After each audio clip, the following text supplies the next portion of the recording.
Nah, kalau buat teman-teman yang belajar di dalam, ya itu di tanggal 3 kemarin, gue bikin ini portofolio nih, ya, yang gue punya sekarang di kripto kan. Jadi 94% di Bitcoin. Bisa kita lihat nih sini. Ya, SUI itu 3,62 dan Zcash di 1,56. Itu banyak yang bingung, kenapa Zcash itu kan? Karena gua sempat coba cek walletnya gitu. Yang wallet privacy-nya itu canggih sekali teman-teman. Ya. Jadi walletnya itu bagus sekali. Kalau kamu teman-teman bisa coba, nah dari situ gua gua alokasikan 1,56. Sekarang udah jadi hampir 3% maksudnya. Itu harganya coba Zcash dilihat bro, dari harga tanggal 3. Itu saya ke sideline tuh ya. Zcash saya tinggalan kereta. Jadi alt vesting itu sebenarnya Timothy. Benar. Kalimat saya seganti. Harusnya, gold vesting. Benar. Kalau saya harusnya ini ya fundamental investor ya. Harusnya ya. Ya ini. Tapi itu tadi sebenarnya pendewasaan ya. Dimana kalau kita melihat ya. Ya call Zcash ya di sini ya. Dan udah naik cukup tinggi ya bro, kita ngomong cukup tinggi ya, 131% tinggi ya, very well trade. Karena saya selalu orang lihatnya perspektif risk to reward ya. Saya udah lihat di sini ya, dia udah daily candle-nya udah 78%, saya faded tuh. Enggak lah. Tapi gue percaya follow the money. Bener. Ya. Dan itu yang menang sebenarnya sekarang. Ketika ada Naval Rafikan sama Balaji ya. Kayaknya nggak bisa tuh, ini di short tuh berat itu kayaknya. Tadi pun saya juga akhirnya cari ya, kayak kenapa Zcash ini bisa naik ya. Ini kan kalau pakai K itu kan kita kelihatan nih kayak what the fuck is going on gitu kan. Yeah. Saya cari Zcash, terus saya lihat nih ternyata semua OG di sini. Ya, betul. Yang bahas Zcash itu semua OG ya. Chris Burniske ya, kemudian Arthur Hayes. Arthur Hayes kan di The Crypto Doc, ini juga akun-akun lama semua ya. Don Alt ya, ini akun-akun lama semua. Akun-akun Luke Martin, Kaleo, ini orang-orang lama. Ya, jadi Barry Silbert yang utama pasti yang ngesil. Jadi sideline ya dengan Zcash. Cuman pasti ada yang masuk juga nih ya dengan Zcash ya. Betul. Saya waktu lihat naik 77% sehari udah gone. Ya. Tapi ternyata masih bisa naik 131% lagi. Porto kriptonya buat pelajaran dalam masih aman banget ya. Masih kita ada SUI juga. Karena memang faktanya begini, sekarang kan orang harus itu chasing runner strategi. Betul. Jadi kita udah nggak bisa ya nyebar beberapa dan ya berharap dia perform. Yang perform selalu yang di bid heavy sama Betul. orang. Nah yang salah satu yang di bid heavy-nya juga itu sekarang kalau kita lihat secara volume yang belum turun SUI bro sebenarnya. Coba kita bisa lihat chartnya SUI. SUI ini kan belum gerak nih. Sebenarnya dari soal kemarin run up tinggi SUI nggak ikut run up-nya. SUI masih sesuai ya skenario yang kita ngomong ya. Ini chartnya I think still good area to buy sekarang SUI on the market ya. Ini potensial ya ascending triangle yang kita ngomong. Dia bisa ya finding bottom here ya, dan retest ya at least ke 5 lagi sekarang. Karena kalau kita lihat juga ya, kita kecilin time frame-nya daily chart, dia juga masih di bullish order block-nya sekarang untuk SUI. A very good retest ya teman-teman sekarang SUI. Dan ya kita lihat ya stochastic crossing ya, a very ideal buy sekarang untuk SUI. Tapi kalau Bitcoin ya make another leg lower ya, kita ngomong SUI juga akan bermasalah nih. Karena kalau kita ngomongin ya sekarang Bitcoin seperti apa? Bitcoin relatif ya bearish ya. Saya udah kasih juga ya signal untuk teman-teman di dalam. Apa yang membuat ini relatif bearish ya short term ya kalau kita lihat. Karena dia break ya area all time high dan harga mengalami yang namanya deviasi ya. Dia kembali ke dalam range-nya. Kalau kita lihat ya buy area ya memang dia bisa going down lower, tapi kalau sekarang kita lihat secara indikator ya kita ada di bullish order block ya daily ya di area 120.000 harusnya ya. Kalau yang kita mau ideal di sini dia konsolidasi dulu sebelum ya the next leg up kalau ada. Ya. Nah kita coba akan lihat bro chart sendiri dari Ethereum ya. Yes. Ini banyak yang request nih. Ethereum bagaimana tanggapannya? Ya Ethereum kayaknya masih choppy ya di dalam range. Ya, kita waktu itu ngomong possible 3.500 teman nggak dikasih dan daily close masih merah ya, mendekati puncak akhir siklus. Dan apa yang bisa saya lihat sekarang di Ethereum ya basically dia udah relatif jenuh ya. Naik. Dan kita ngomong di sini volume itu mengalami penurunan yang signifikan. Karena nyatanya ternyata 90% daily volume dari Ethereum itu Tom Lee. Ya. Daily trading volume dari Ethereum itu selalu TradFi yang masih ya mengusung ya narasi digital asset treasury ya, yang mana makin lama narasi itu juga udah lumayan kehilangan energi ya. Kalau kita ngomong di sini Ethereum relatif bearish nih, ya. Volume mengalami penurunan, ya dia ada di area yang udah jenuh, ya. Udah rally ya dari low 2000 ke 4800 ya. Jadi Ethereum price action wise ya, itu masih belum menarik ya. Dan saya pun juga ketika datang ke token yang dibahas ya, gak banyak perubahan di Ethereum Foundation-nya sendiri. Ya. Apalagi sekarang kan leadernya Ethereum Foundation cewek kan katanya. Siapa itu namanya? Ya. Dan santai-santai aja sih ya kayaknya Ethereum. Ya. Jadi mending ya kita lihat layer one lain lah ya, seperti Solana, Sui. Itu lebih menarik. Nah, ini ada statement yang menarik dari Pavel Durov. Kemarin dia kan sempat di interview juga. Ya. Dan kemarin dia kayaknya kasih broadcast di Telegram ya, kalau misalnya dia itu ulang tahun, tapi dia nggak mau rayain ulang tahun karena 41 ya umurnya. 41 ya. Jadi selamat ulang tahun Pavel Durov ya. Tapi dia bilang dia nggak mau rayain karena menurut dia zaman free internet udah mau beres bro. Jadi ntar semua tuh bakal terkontrol, semua yang kalian lihat tuh bakal nggak ada yang real lah menurut dia. Jadi dia ngerasa bahwa dia masih banyak kerjaan yang dia harus lakukan, dan itu kan sebenarnya bagian dari apa yang kita mau kerjakan gitu.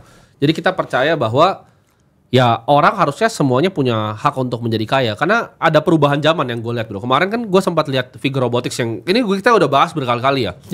Dan ketika robot yang seri ketiganya keluar kemarin, gue lihat itu dites di rumah bro. Dan itu nggak ada pakai remote, bukan pakai itu, bener-bener real.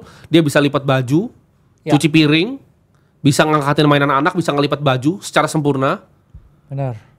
Lumayan ngeri itu. Banyak juga loh saingannya ya sekarang banyak. Ngomong robot. Iya.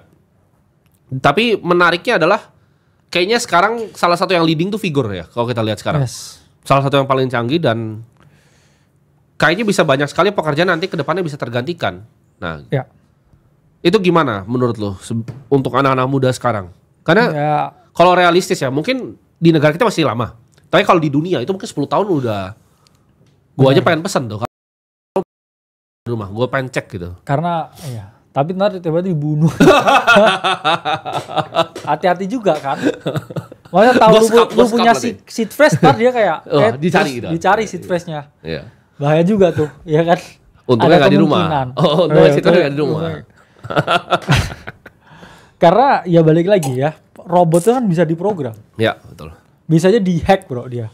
Iya. Terus kayak dia cari orang tertentu terus di-scap ya. Jadi saya masih jauh lah ya kepercayaan orang Asia ya, apalagi dengan hal-hal seperti itu. Mungkin orang di luar mungkin punya ini ya. Enggak, tapi untuk pekerjaan gimana bro? Karena kalau pekerjaan pasti lebih efisien ya. Kalau nggak ditaruh di rumah saya mungkin masih oke. Untuk pabrik, itu ngelinting rokok, lebih efisien pasti lebih efisien. Karena banyak yang belum sadar bro, kalau arahnya tuh akan ke sana.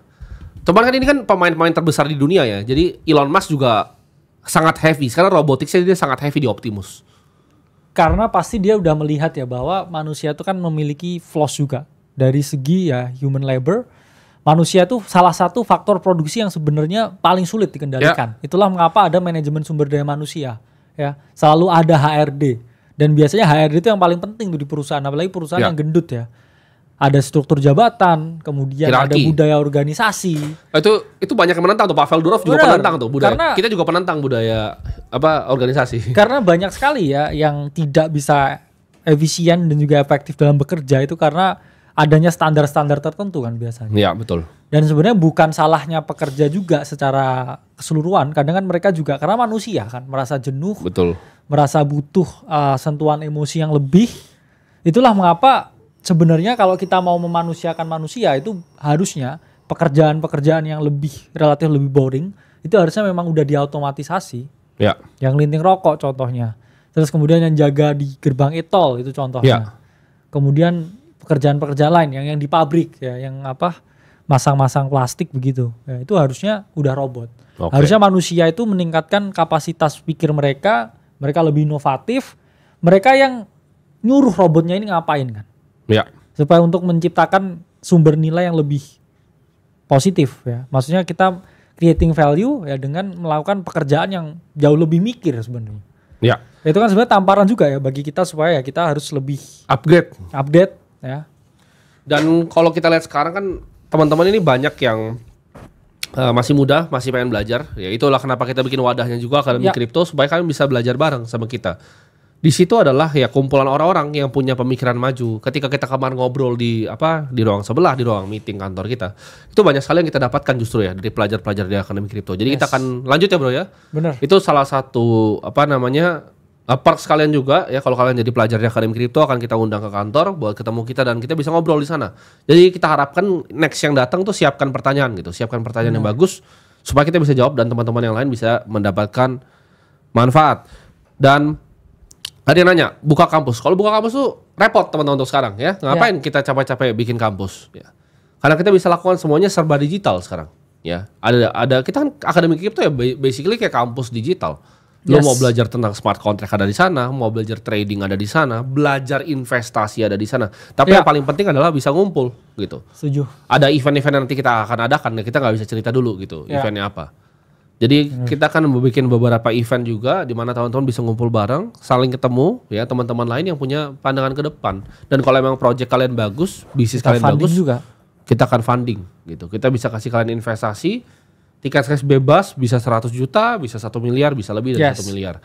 Jadi tergantung ya apakah kalian bagus atau enggak gitu projectnya. Ada yang nanya, Aceh bisa lebih murah nggak? Menurut gue udah sangat murah ya bro ya, sekitar 1,4 juta per bulan.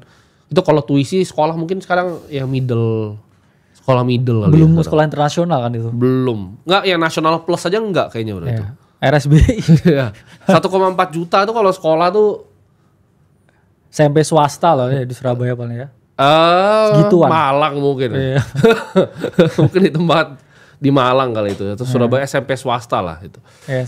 Jadi kita rasa itu sangat terjangkau ya, harganya sangat-sangat terjangkau dan apa yang kalian dapatkan ya pasti kalian bisa dapatkan lebih karena terbukti semua yang kita undang untuk datang yaitu kita random samplingnya sampai kayak jam 8 malam nih lu mau datang besok atau enggak gitu.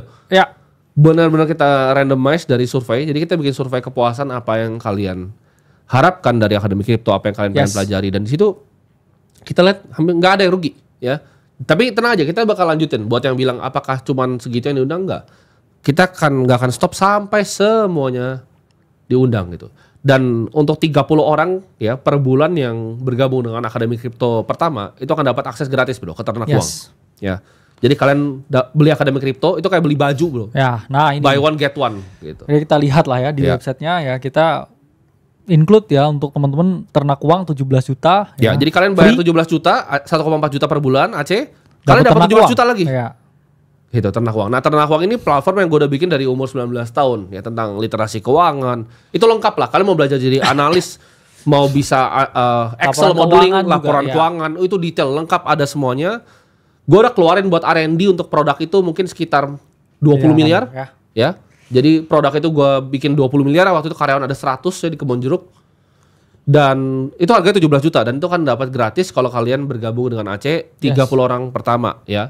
Harusnya yang bulan ini mungkin ya sisa 7-8 orang gitu yang dapat secara gratis. Dan kedepannya kita akan kembangin terus ya. Kita pengen komunitas ini bisa jadi suatu perkumpulan orang-orang baru yang punya visi. Jadi kalian bergabung ke Akademi Kripto tuh bukan kalian beli kelas atau kalian beli sebuah online course menurut gua. Lebih ke kalian itu join sebuah pergerakan, sebuah movement ya. Dan nanti akan ada orang-orang yang kita pilih ya bro ya. Udah ada beberapa sebenarnya yang kita pilih dari dalam.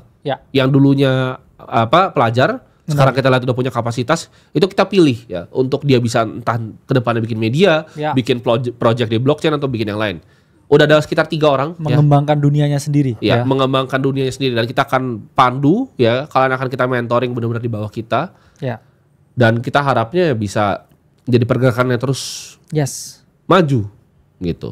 Jadi ntar akan satu bendera sama kita. Udah ya kita pilih ya ada sekitar 3 orang. Jadi kedepannya ini nggak cuma sekedar tempat untuk kalian belajar kripto. Namanya memang Akademi Kripto. Saya mengekspresikan diri juga kan. Iya, kita pengen kalian bisa mengekspresikan diri. Kan nggak semua yang di Akademi Kripto itu maunya cuma jadi trader kripto. Kayak kemarin ada lawyer yang ceritanya lawyer kripto. Lawyer kripto, benar. Nah, unik kayak gitu. Jadi kita cari yang seperti itu. Misalnya kalian pelajar nih mau jadi media kripto atau kalian tiba-tiba ketemu mau bikin Web3 wallet sendiri. Itu bisa banget nanti kita fasilitasin ya. Jadi Akademi Kripto itu adalah sebuah pergerakan dan buat yang pengen bergabung dengan pergerakan kita ya silakan. Gitu. Bukan cuma saudara kelas.